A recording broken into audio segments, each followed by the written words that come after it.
This is Sedbergh, a quiet little town hidden away in the Yorkshire Dales. These picturesque streets could hardly be more English, but Sedbergh is a town with European yearnings. It's desperate for a little fraternity, and right now the French are in town to provide it. The locals don't know what's hit them. And the visitors hit a spot of bother. We are completely confused, yes, I think. Before hitting just the right spot with some traditional vin rouge. The people up there are just saying, well, I've had 3 glasses of that red soup, I really feel good now. This is the story of Sedbergh, the town that wants a twin.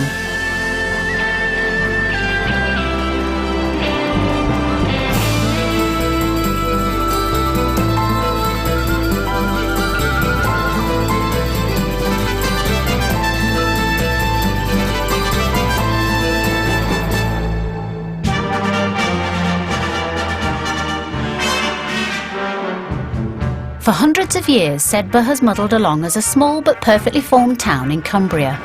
In recent years, the town's found itself in a bit of a rut, and the residents decided finding a twin town would give the place a bit of a boost. So we've scoured Europe and shortlisted 4 towns which were all willing to be Sedbergh's twin, friend and ally. I'm sure this would work. It's got to do. It's got to be positive for Sedbergh. Over 4 weeks, Sedbergh is to be visited by these 4 shortlisted towns. Each is sending a specially selected team. Their aim? To convince Sedbergh that their town would make the perfect partner. When everyone's said what they want to say and done what they want to do, Sedbergh will make its decision at the polls. First, Slovenia seduced the town. Next came the Cypriots. Hello, Sedbergh! Bringing sunshine and song in equal measure. Still to come, the Austrians, fresh from the snow-kissed Alps. All this week, though, it's the French. Bonne santé, Sedbergh! Who've been acting as maitre d' to the whole town. They've been handing out free wine and foie gras at the butchers. They've turned the local pub into a French bistro. And the local gala into more of a fete. The team from Eymet have one last chance to bowl Sedbergh over. They're staging a cultural event, and the whole town's invited. But what will they do in the face of some old-fashioned local prejudice? Just lie back and take it? Or pull themselves together?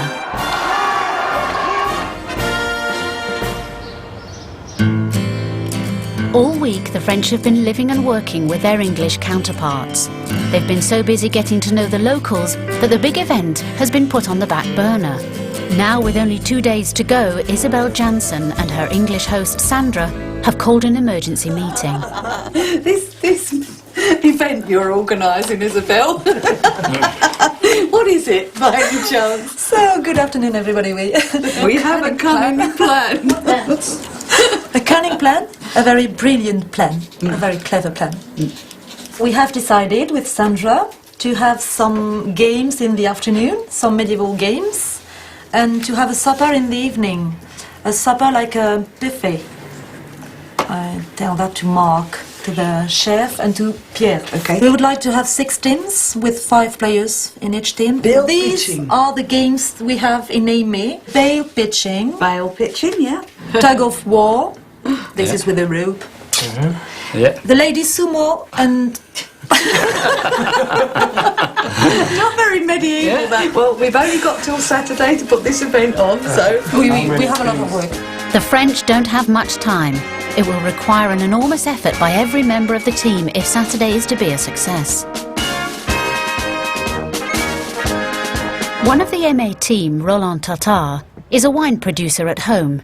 Today he's come to the local brewery to find out about the locals' favourite bevy, from brewer-in-chief Martin. Oh, Hello. bonjour, Roland. Bonjour, Martin. Bienvenue à Den Brewery. Thank you very much. And you speak French, that will be No, better. I just learned that bit. Would you like to have a look round? Yeah. Yeah. I follow you. Come on in. Yeah. This is where it all begins, Roland. Yeah.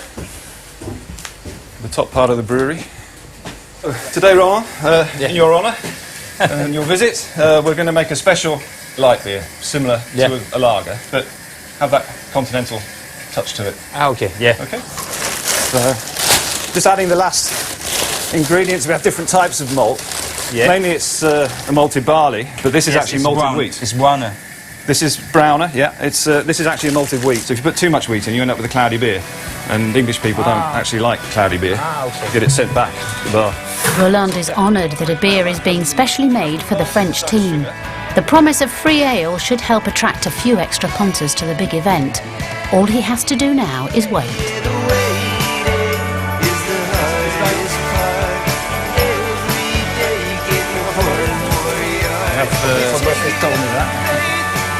You knew that. The 6% to keep the diversity. Very high tax on beer. Play with France. Come in France. Okay, Roland, this is our special beer. Yeah. We've made for you, in your honour. And all we're going to have to do now is think of a name for it. While Roland takes care of the liquid refreshment, back at the bed and breakfast, Sandra is trying to locate vital items in time for Saturday, but she's already hit a snag.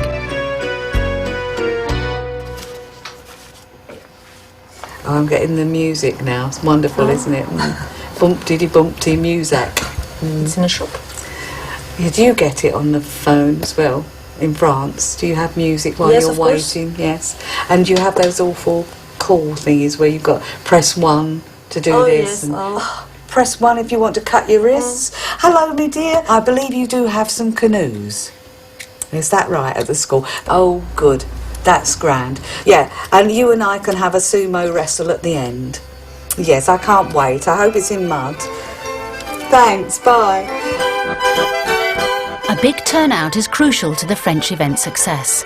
One of the visiting delegates, Fabienne Florentin, is a journalist back home, and she's going to file a report for the local radio station. It'll be a French view on Sedbergh, and it should be great publicity for Saturday. But it's not something she's ever done. She's used to writing rather than recording, so local DJ Brett Butler is on hand to offer some instruction. Thank you. Nice to meet you. Yeah. The best thing to do that I can see would be the way that Britain does differently to the French, etc. I think would make a really good interview. So if you do have any problems, you can just give me a call up, and I'll be here in a flash. This day I make interview with the people in Sedbergh. What you think about France and the French people? We love the French to bits, and we love a lot about them. Everybody that's come for the town twinning this week from Eymet have been very friendly and very nice to talk to. We also hate them. I think when you talk about French cooking, the first thing you think about is frog's legs. I would imagine the French are more integrated into Europe perhaps than the British are. But there can't be a lot to a frog's leg. There can't be an awful lot of meat on it. Being British, we don't tend to do we don't react. The French do. Yeah, I eat it. It's very good, of course. I'm French. I believe that we have a lot more in common, perhaps, than a lot of people think. All right, thank you very much. Thank you very much for this interview. Vive la France! Vive la France! With a bit of luck, Fabienne should be able to put together something fab for the radio station. Back at the brewery, winemaker Roland is showing his English host how to make a secret French cocktail. Here, Martin, after the beer, now it's me to try to explain to you how to make the Hippocras, which is the medieval wine. We make the Hippocras only once a year in Eymet for the medieval party we organize each year. 2 weeks. 2 weeks? Yeah. Of drinking and eating? Yeah. We warm the wine approximately to 50 degrees. They add garlics, they add a lot of things like this. Garlic? Yeah. And we will put then the first ingredient in that, ground cinnamon and ground ginger. Are we sure we got a big enough piece of muslin? It smells like a curry house for days now. Just settle. We have a problem, we have to find an 80-litre beer barrel. 80 litres approximately barrels. You need some help? No? Oh, yes! Add a couple of drops of Entente Cordiale. Well done, my friend. Perfect. Tomorrow, Roland's garlic wine will go head-to-head with Martin's Euro beer, and anyone left standing can be the judge. Things are getting frantic down at the radio station. Standing. Good afternoon, you're listening to Fresh Radio, your local... Fabienne hasn't a clue how to use the editing machine, and she's less than an hour to file her report. Hello, nice to meet you. Hi, nice to meet you too. I'm James Wilson. I'm the news editor at Fresh Radio, and what I'll do is I'll demonstrate how we actually edit down the pieces that you've actually recorded. Here's an equally great song that used to always be played as the last song at played at parties. On the radio, the people speak so quick. And they also speak very clearly as well, don't they? Yes. And that's because we edit it down. Do you want to try? Yes. But See, take the mouse. I learn French or not at school? This little pop, we can take that out. And there's some there. It's a big one. Yeah. It's slow progress, but Fabienne's made a good impression on the boss. Fabienne got some very good responses from the people, and so consequently they make a very nice mix. You watch the television and you have information. When you interview a person, it's a sort of going in their mind, because you know what they think. Okay. Okay. Are you happy with that? Yeah. Good. Right. A little bit anxious normally. Don't be. Fabienne is getting nervous about her upcoming star turn, while back at the B&B, chef Marc Langer is also beginning to have concerns about how he's supposed to feed a whole town. Where the place, the picnic, how are we going to do that? How much food is there? Quite a lot. About quite a lot, because it's for almost 100 people. So, yeah, we seem to be able to have Sedbergh school kitchens. Okay, so I have to transport the food from the kitchen to the picnic. Is it far away? Well, it's only a couple of minutes by car. Okay. At the most. And I would like to see the kitchen before beginning, if it's possible. Whenever it's possible. We'll try. We'll try. Yeah. And who's gonna bring the plate and knife, cups, or whatever we need for that? Because yeah, we're working on that. It's not really finger food. No, it isn't, is it? Yeah. It's easy food, but not finger food. Yes. They'd better get the eating arrangements right, because back at the radio station, Fabienne's about to advertise the event to a Cumbria-wide audience. Good afternoon, you're listening to Fresh Radio, your local radio station. Good afternoon, Fabienne. Good afternoon. Is that how you pronounce your name, Fabienne? Yes, it's correct. Nothing to do with the Fabergé eggs, then? No, just Fabienne. Fabienne. When someone speaks French to me, I could sit there and watch them and listen to the French language all day, because it's such a romantic language, isn't it? Because I'm French and I speak French all the day, and I don't think it's very romantic. Right. Okay, we're going to play the clip now and see what this is all about, Fabienne. Okay. Very hard to form an opinion, not having been there and spoken or met the people themselves. I believe that we have a lot more in common, perhaps, than a lot of people think. The station air Fabienne's report. Her efforts have earned the French event an all-important plug. The townspeople of Eymet invite you to an event taking place this Saturday. There's bale pitching, there's lady sumo wrestling, and water jousting as well, which all sounds really exciting. Well, Fabienne, it's been a delight having you in the studio today. It's a pleasure with me. How was that? Is it correct or not? Yes. Yes. Yes, that's fine. That's fine. I hope to be a famous person in Sedbergh now, because they learn me. No. They hear me on the radio. Fabienne's newfound celebrity might help, but if tomorrow's event is to be a success, it'll require hard graft from the whole French team.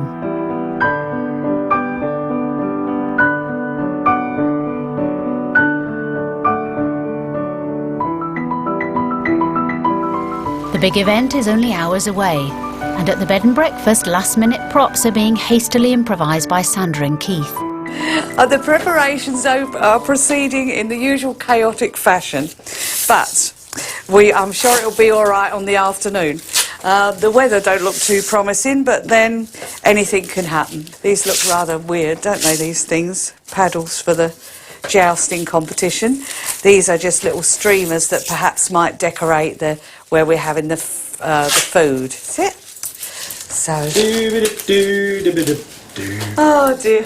A cunning plan. Yeah, a cunning plan. I have a cunning plan. We'll be able to dine out on this for the rest of our lives. Yeah. At Sedbergh School, Mark the chef is busy preparing the food. It's about 10:30 and the event is for 3:30, so I have to find a way to do it, so I'll find a way. Meanwhile, with the clock ticking, the rest of the French team are indulging in some of their famous café culture and demonstrate a bit of laissez-faire, which roughly translates as somebody else is doing it. After a couple of café au lait, Isabel comes to see what Keith and Sandra are up to. Hello. Hello, Isabel. Fine. Keith has finished those. Oh, nice. Oh, so many. Well, do you think these will be useful for anything else after all this event? Then I think then you could use it against him.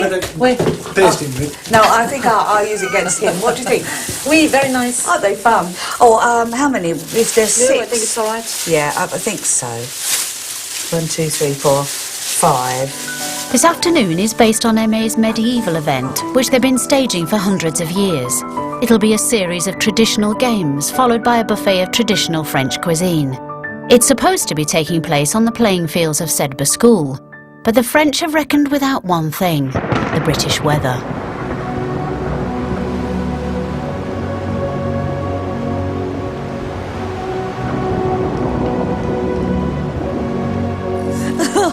Oh, it's raining. What are we going to do? Oh, I don't know. We have to put this up, I think. Oh, that's it. Oh, it's a big enough umbrella.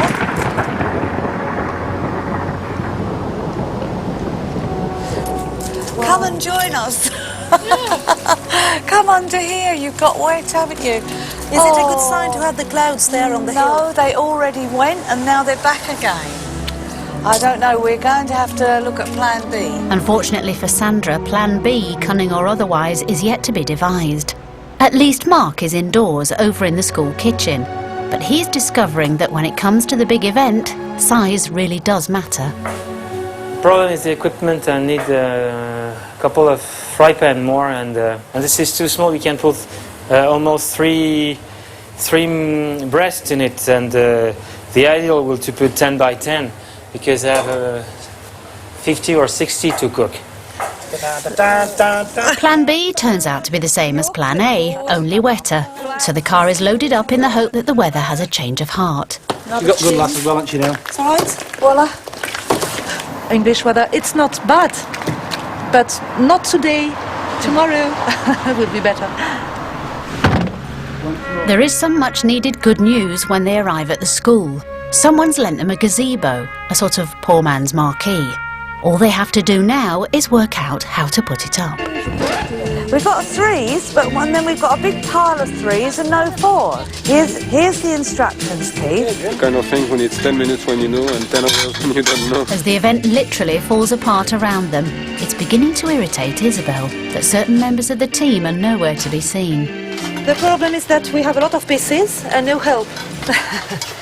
Some people were supposed to be here like 1 hour ago.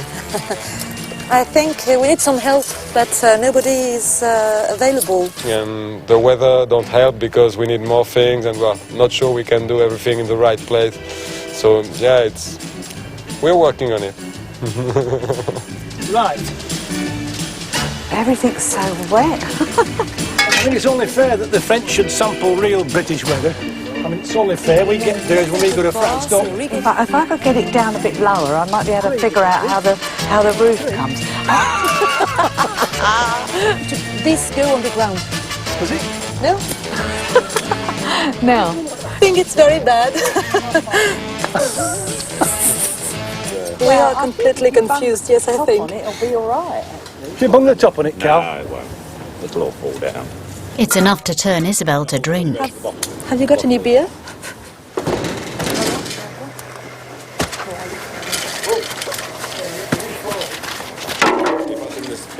Across town in the Sedbergh school kitchen, things seem to be coming together. Ah, my great friend with the bread for the foie gras and everything. You can speak French with me. Sur le four. Was quite a challenge with this little thing, but we'll get to it. Just when the gazebo looks a goner, teacher Alan Lewis arrives with a helpful suggestion. That's not right. Can somebody grab this? You've got these wrong, the middle ones. I think we've got the blind leading the blind, yeah. Oh, you're definitely right. That leg is short than the other tree.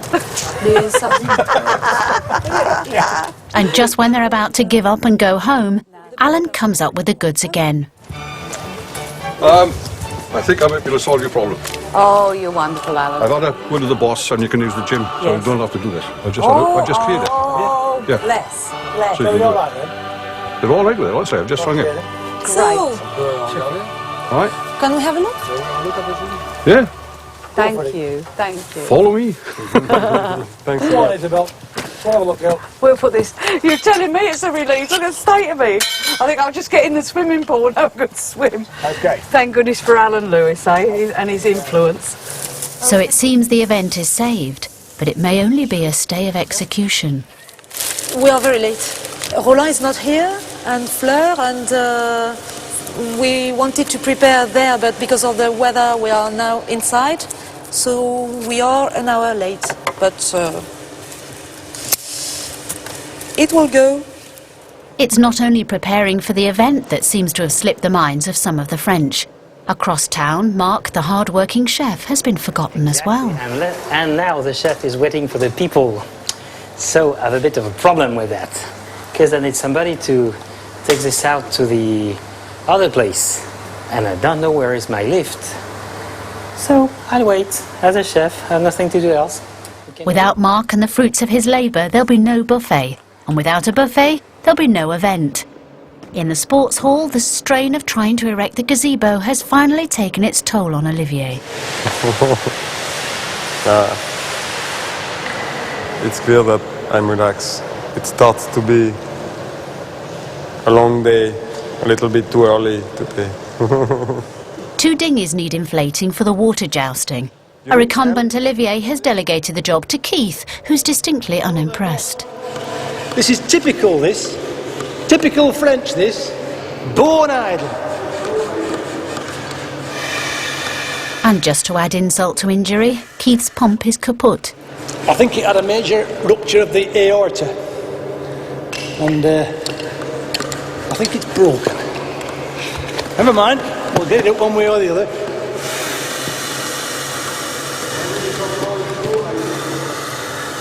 Outside, Isabelle is also close to breaking point, as Pierre finally puts in an appearance. No, not action, and I'm stressed now. She's very stressed. They know that. But I know now. Meanwhile, at Sedbergh, Mark has given up waiting for his teammates to help him out, and has called a minicab to transport himself and the food over to the event. So I said I'm on the road, so I need a car. Oh, don't film this. I mean, it's crazy here. It's too crazy. This thing. Okay, I just put this one. While Sandra wonders whether she should call an ambulance. Oh, Keith. What are you doing? You look like one of them opium smokers. And with only minutes to go before the grand opening of the event, the remainder of the French team finally turn up to see if there's anything they can do. I'm a little bit late, eh? I'm a little bit late. I come to help everybody when it's almost finished. No, you can go. There are a lot of work inside. As hungry locals gather, Mark arrives with the food in the nick of time. We're 20 minutes late, but the sun's out now, and that's just typical. Yeah. If you don't like the weather, wait half an hour. Keith will be a great master of ceremonies for the games, but like the old saying goes, behind every great master of ceremonies, there's a woman who's really in charge. So, here we are. We are 4 teams. We have 4 teams. If we have other players, we could maybe have a children team. If we have other players, we could have a children's team. I'm translating. In the end, Isabelle cuts out the middleman. Welcome everybody! I think we are ready to start, so we go in the swimming pool and you can follow us. As the teams battle it out for supremacy, the crowds can't help but think Waterloo, Agincourt, Euro 2004. It's outside, and a bale of hay to be dumped. Sedbergh's dogs of war are on the loose. Or are they cunning foxes? If I can just get my rope under their boat, you know, pull, and then that'll help. But God loves the cheat, don't they? As the games unfold, it becomes clear that the sides are well matched. They're all equally hopeless. No points for England. No points for France. It's freestyle, so you can chuck how you like.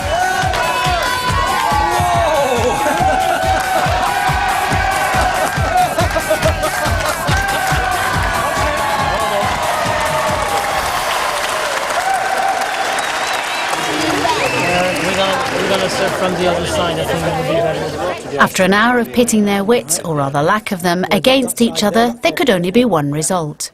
So, Gaff, we've added up all the points there. Yeah. All we need to do now is to announce the winner. That's it. Simple as that. Good. We have a winner, but in the interests of equality, fraternity, and liberty, we're going to give equal first prize to all teams, which I think is only fair. And after all that exertion, there's good old-fashioned liquid refreshment on offer. Well, it's the beer that Roland and I brewed earlier on in the week, and here it is. It's obviously a bit fresh because beer really needs to mature a bit longer, but for the purposes of this little celebration, then we've got some fresh beer, but it still tastes good. The beer's very good. The beer's dent, it's local. With local beer and local water. First class. I think it'll be good with the chicken legs. Very good. Not to be outdone, Roland taps his barrel of spicy medieval French vin rouge, and the reaction isn't half bad. It's absolutely great, and it's taken my legs away. It's really nice. It's that secret spice that was in it. Yeah, I think so. The people up there are just saying, well, I've had 3 glasses of that red soup. I really feel good now. It's been a long day and a long week, but with the French visit nearly over, it's time to reflect on how things have gone. I've made new friends. Isabel is just lovely. I thought it was intense. Sandra and I are really twin, I think. We have a lot of things in common, which is really rather grand. Surely, I really enjoyed the experience. Surely. I love your country. I don't understand why so much English prefer to go in France, because you have a nice country too. When the other countries have been, then we have to choose. Pour le moment, je suis le français. Oui? Oh, what a perfect day.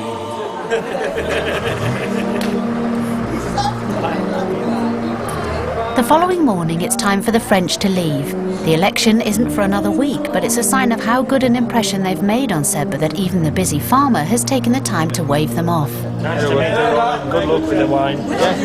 Their chances, it's really hard to say. Really hard to say. I would. No, I think they've got a good chance. The pros and cons for MA.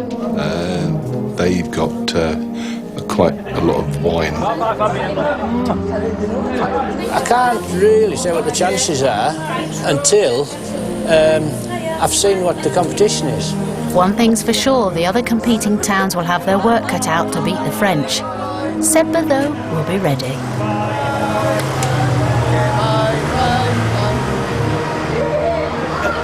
You know, it's been a terrific week, yeah? And I suppose anticipation for the rest of the guys, rest of the people, for the next ones to come. Tomorrow, and the search for Sedbergh's ideal twin continues. When the final town's ambassadors arrive, the battle lines will be drawn at the Bull Hotel. And they came in